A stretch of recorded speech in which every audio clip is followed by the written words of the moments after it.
Nehemiah. Today we are in chapter 2, and we will be in verses 9 through 20. I'll give you a couple minutes to turn there. If you don't have a Bible, there are Bibles in the chairs in front of you. And if you don't own a Bible, take one of those home. We'd love to replace it. All right, so starting in verse 9. Then I came to the governors of the province beyond the river and gave them the king's letters. Now the king had sent me with officers of the army and horsemen. But when Sanballat, the Horonite, and Tobiah, the Ammonite servant, heard this, it displeased them greatly that someone had come to seek the welfare of the people of Israel. So I went to Jerusalem and was there 3 days. Then I arose in the night, I and a few men with me, and I told no one what my God had put into my heart to do for Jerusalem. There was no animal with me but the one on which I rode. I went out by night by the valley gate to the dragon spring and to the dung gate. And I inspected the walls of Jerusalem that were broken down and its gates that had been destroyed by fire. Then I went on to the fountain gate and to the king's pool, but there was no room for the animal that was under me to pass. Then I went up in the night by the valley and inspected the wall, and I turned back and entered by the valley gate, and so returned. And the officials did not know where I had gone or what I was doing, and I had not yet told the Jews, the priests, the nobles, the officials, and the rest who were to do the work. Then I said to them, "You see the trouble we are in?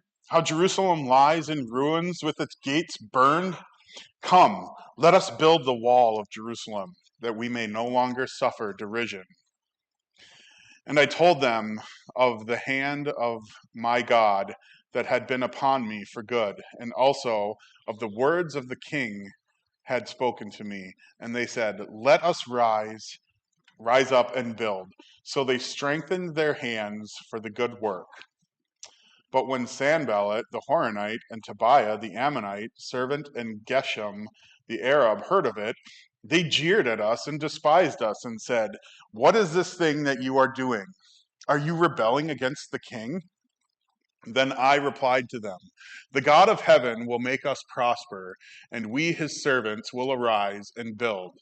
But you have no portion or right or claim in Jerusalem." So the title of today's sermon that was given to me was Motivated.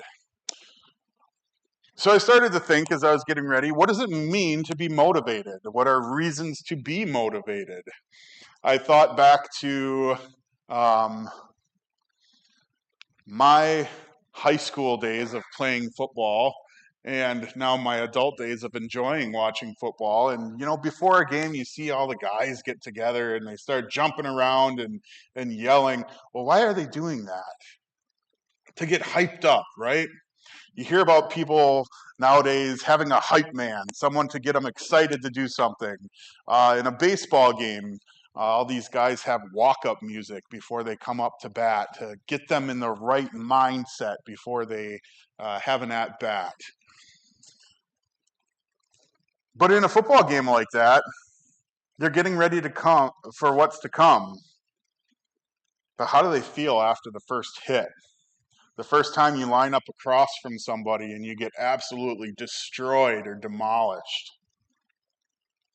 What are other means of motivation that we face in life? It's often talked about, are you somebody who's motivated by the carrot or the stick?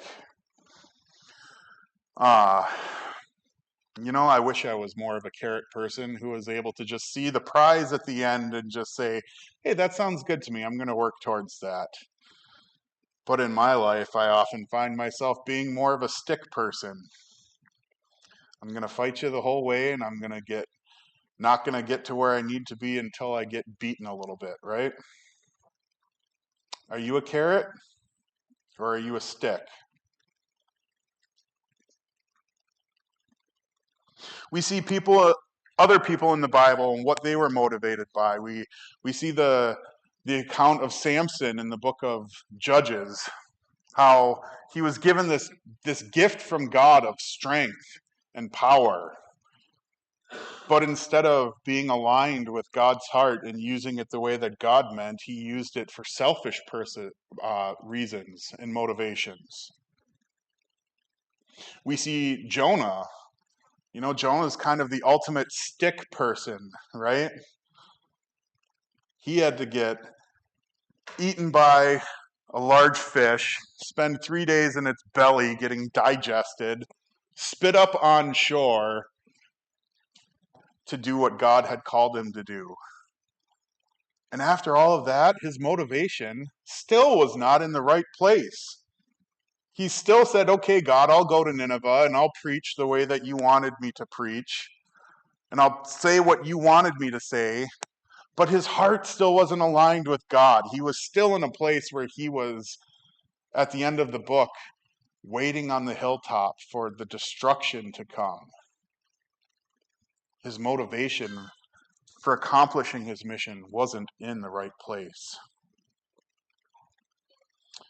You see Saul, who later became Paul in the New Testament. When we first meet him, he was a person who was motivated by what he thought his mission from God was, and that was rooting out Christianity, something that he saw as blasphemous to God because he didn't have his heart aligned in the right place. And then on the road to Damascus, he had the encounter with Jesus, and his heart was changed. But how long did it take him before he was fully aligned with God's will for him and ready and motivated to complete the mission God had for him? We see all the missionary travels of Paul, and we read all the letters that he wrote to the churches in Asia and Europe. But we often forget that after Damascus, he spent 13 years in the desert in Arabia, focusing on getting his heart aligned to where God needed it to be before he started his ministry.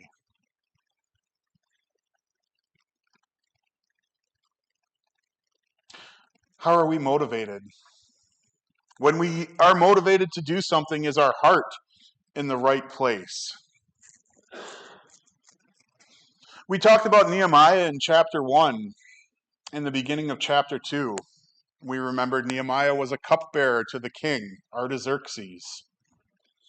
We hear about somebody coming from Jerusalem and reporting to Nehemiah the condition of Jerusalem and how he wept and fasted and prayed and spent the time aligning his heart with God before he was moved to action. Finally, the king granted him permission to go back. But up until verse 9 of chapter 2, Nehemiah's motivation and his vision and everything was in the safest place that it could be at that time. It was in his head, right? He had not been called to any sort of action yet. And action is when motivation truly comes out. He's at his rubber meets the road moment. He's arriving in Jerusalem, and he's finding out what his motivations are. You see, we see that true godly motivation is not an emotion. It's an alignment with the heart of God that drives us to action. Godly motivation is achieved when we are fully obedient to God. How many times from this pulpit, either from myself or Pastor Adam, have you heard these phrases? You must learn to be with God before you can do for him. Or hearing the phrase, we must approach our faith and our kingdom work from a place of rest. A.W. Tozer was an Alliance pastor and theologian through the early part of the last century. He wrote a book called The Deeper Life. It's a very good book. It's not super long, and it is written in a way that is understandable and very readable. I highly suggest that you get your hands on a copy, and I think that's one of the ones we're going to get a bunch of copies of, correct? Was that? Kelly just bought some, so we will have them here. It's not a thick book. It's only like maybe 90 pages. And the great part about reading Tozer is he was not actually a college educated person or anything. He just wrote from what a place of the heart that God had given him. And his writings are something that are easy to understand, but great and profound to live by. So Tozer taught on something called the deeper life. These are 4 things that are the 4 keys to action of the deeper life that he wrote about. The first thing is establish certainty. You must completely believe that a spirit-filled life is a scriptural promise meant for you today. The second actionable item he has is you need to cultivate holy desire. You must progress past a mild interest and foster an intense, consuming thirst for God. The next action item that Tozer had for us is total surrender. You must enthusiastically renounce personal control, yielding your personality, ambitions, and self-sins to Christ. And you must have radical separation. You must decisively turn away from worldly methods, entertainment, and expectations to look full in the face of the Son of God. So how does that tie into our account today from Nehemiah? Well, we see in verses 9 and 10 that motivation expects resistance. In verses 9 and 10, we have a little paraphrase up here. It says, "Then I came to the governors of the province beyond the river. But when Sanballat, the Horonite, and Tobiah, the Ammonite official, heard of this, it displeased them exceedingly that someone had come to seek the welfare of the children of Israel." You see, the moment that Nehemiah stepped into his calling, the critics stepped into his path. Sanballat and Tobiah represent the status quo. They liked Jerusalem how it was. They liked it broken because a broken Jerusalem posed no threat to them. Friends, I am here today to tell you that spiritual warfare is real. Progress always triggers protest. You will face resistance when you are motivated to step into your calling. 2 years ago, in the beginning of June, I was asked if I would come into the role here at the church as the youth director. And I said, yes, I would. And when I say that spiritual warfare is real, it is a real thing. At that time, things that aren't really normal things started to happen, and some people just say that's coincidence, but if you look at it from the bigger view of life, these things happen to distract you from your calling and to frustrate you and to get in your way. And I'm not going to tell this story because I want a woe is me, sympathy, pat on the back, good job, anything like that, just to illustrate that these things are real. And when you have these things happen in your life, it's because you are stepping into your calling. You see, 2 years ago, I was asked to be the youth director, and within 2 weeks, we had over $4,000 worth of repairs that had to happen in our home. Our pressure tank for our well had burst. Our well pump went out, and we had no water. And then we got those dealt with, and within a couple days, both of our sump pumps quit working, and we had water in our basement and had to replace both of those within a 2-week period of being asked to fill that position and stepping into that calling. Friends, that's not a coincidence. That's spiritual warfare, and those things happen to us. Progress always triggers protest. If your motivation depends on everyone liking your vision, you will quit before you start. When you get motivated to fix your marriage, to break an addiction, to serve in a new ministry, don't expect a red carpet to roll out in front of you. Expect a battle, because that's what you're going to face. Displeasing the enemy is a sign that you are doing something right. What's our deeper life check? If motivation expects resistance, what's our deeper life check? Well, you need to establish a certainty, right? You must completely believe that a spirit-filled life is a scriptural promise meant for you today.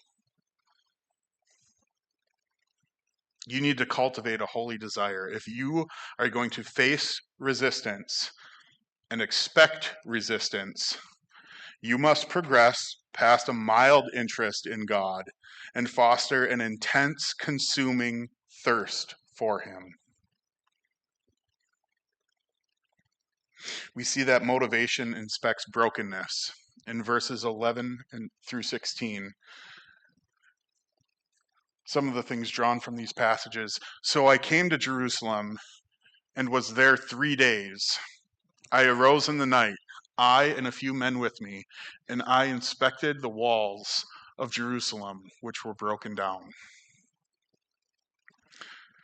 See, Nehemiah didn't just roll into town and give a rallying speech and bring the people around him and say, I'm here to fix things. He stayed quiet for 3 days.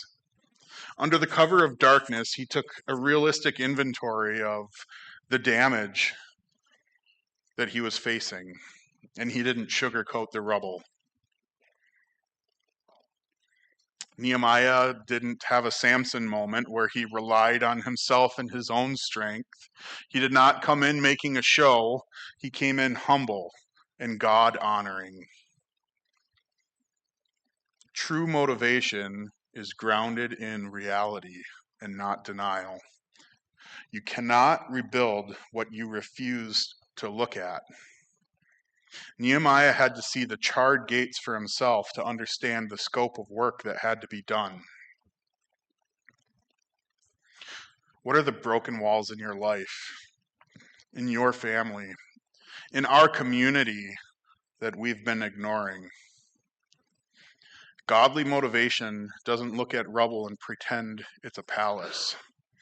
It looks at the rubble and says, God can redeem this, but I need to see it for what it is. And friends, when we see the rubble for what it is, it hurts. It's painful. You see something that needs to be cleared away, and you know the work that has to go into it. And it's a lot. But you can't face it until you see it for what it is.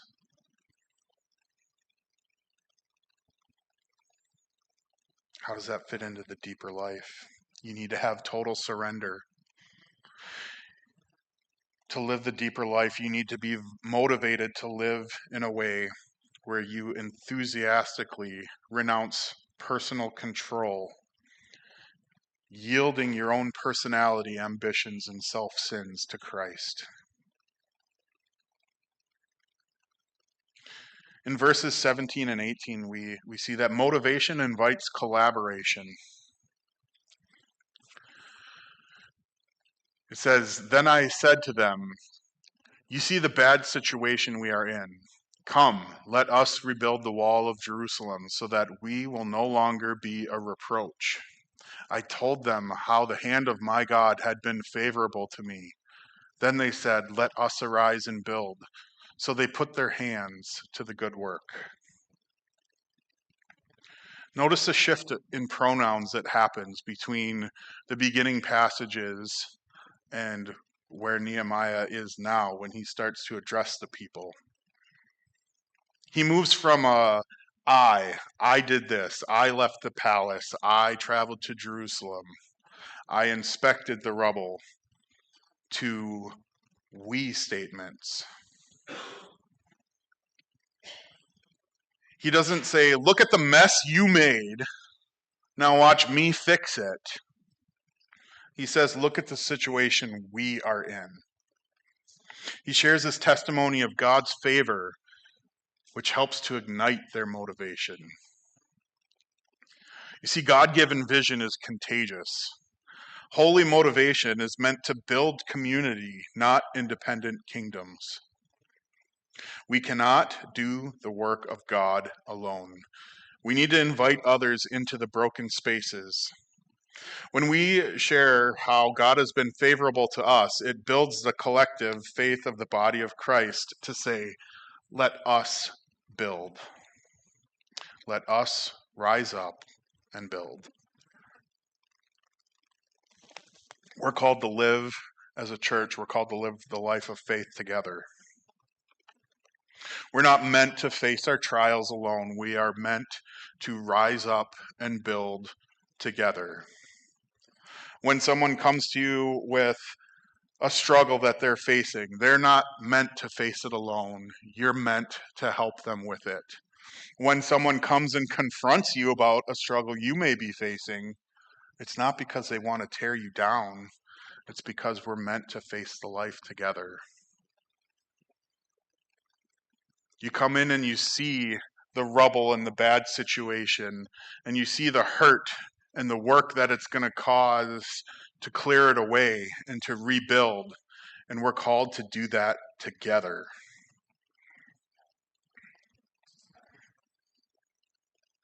How does that fit into the deeper life? Well, we're called to decisively turn away from worldly methods and to look full into the face of God. We can only do that when we do it together. Motivation relies on sovereignty. You see, when it says, "But when Sanballat, Tobiah, and Geshem the Arab heard it, they mocked us and despised us and said, 'What is this thing you are doing?' So I answered them and said to them, 'The God of heaven will give us success. Therefore, we, his servants, will arise and build.'" The opposition had escalated from displeasure that we saw in verse 10, saying, "Why are you here?" to outright mocking and false accusations of rebellion. If we remember from last week, Pastor talked about how Artaxerxes, the king of Assyria, had said that Jerusalem would not be rebuilt until he said it could be. So when Nehemiah showed up and said he was there to rebuild the city, he started being accused of rebellion against the king, even though he had papers saying, "Hey, the king has told me to come and rebuild Jerusalem. The king has given me permission to come and rebuild this city." But see, Nehemiah didn't argue with them. He didn't defend his credentials. He didn't pull out his letters from the king. He points directly to the sovereignty of God.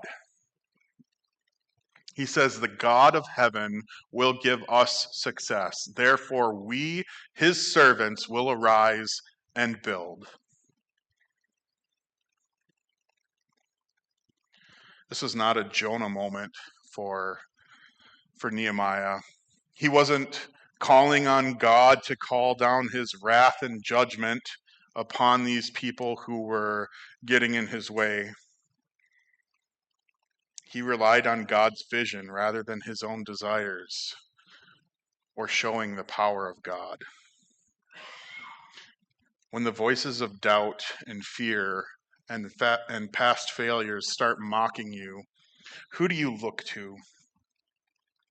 Your motivation cannot anchor yourself in your skill set. It must anchor itself in the God of heaven.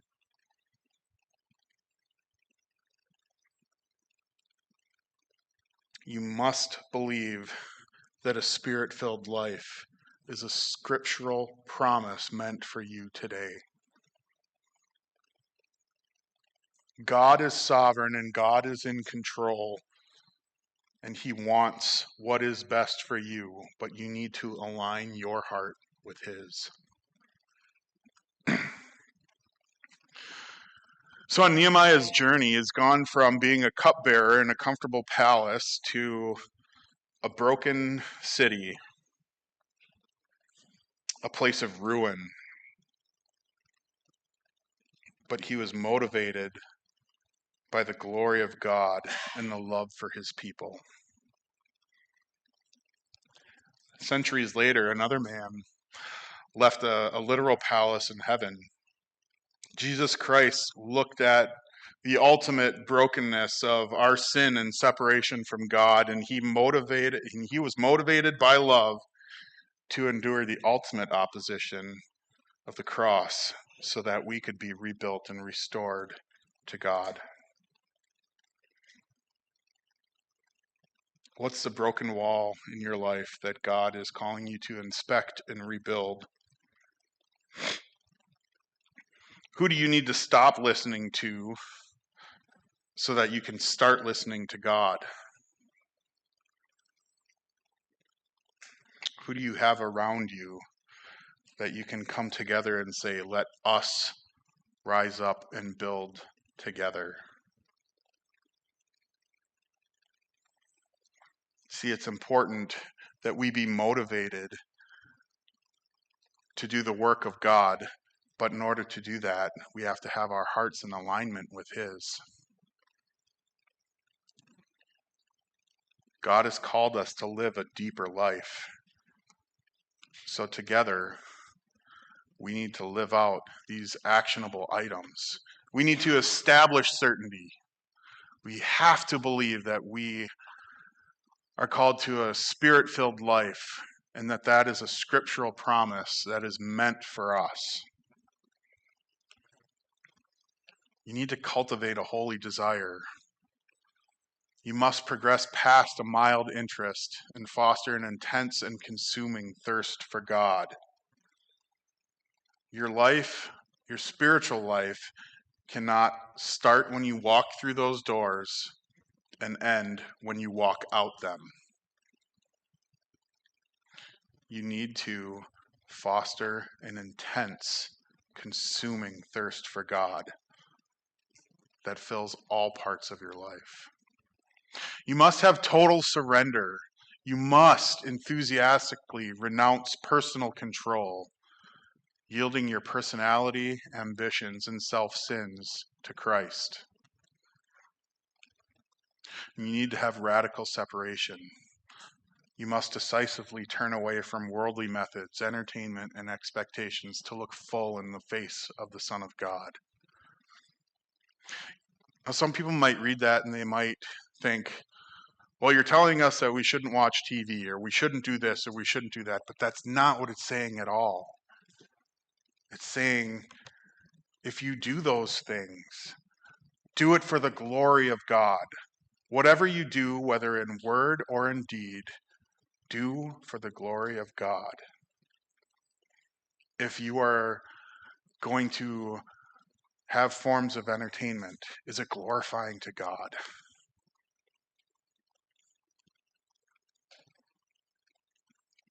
Are you part of the world? Yes, we live in this world. You need to be part of this world. You cannot win the world for Christ if you are not part of the world that needs to be won. You can't separate yourself and build walls away from them.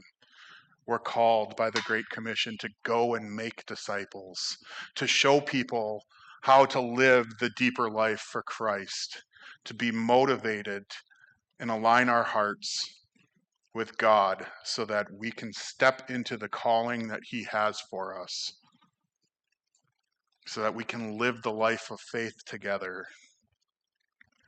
so that when we face opposition, we know that we have a God who is sovereign and we have a God who is in control, and we don't need to defend ourselves out of our own need to be defended, but we know that we are accomplishing what God has for us. Friends, the deeper life is calling. Will you be obedient? What are you motivated by?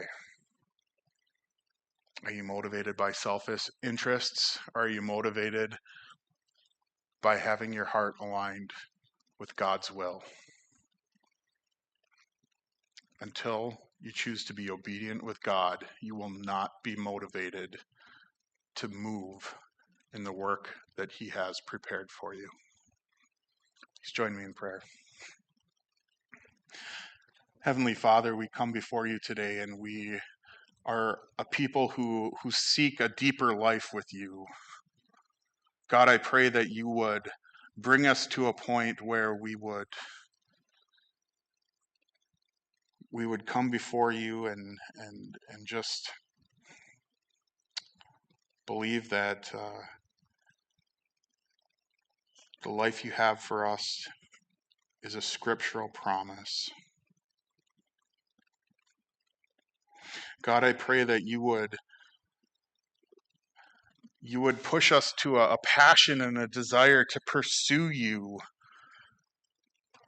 past everything that we could want on a personal level, and that all our desires would be in pursuit of you. God, I pray that we would totally surrender to you, that we would yield ourselves daily to you, that we would yield our personality and our ambitions and our self-sins. God, I pray that we would be a people who would be able to look full in your face, a people that are able to take an inventory of the destruction that's in our lives and see it for what it is, and be willing to do the work that is required to clear it away.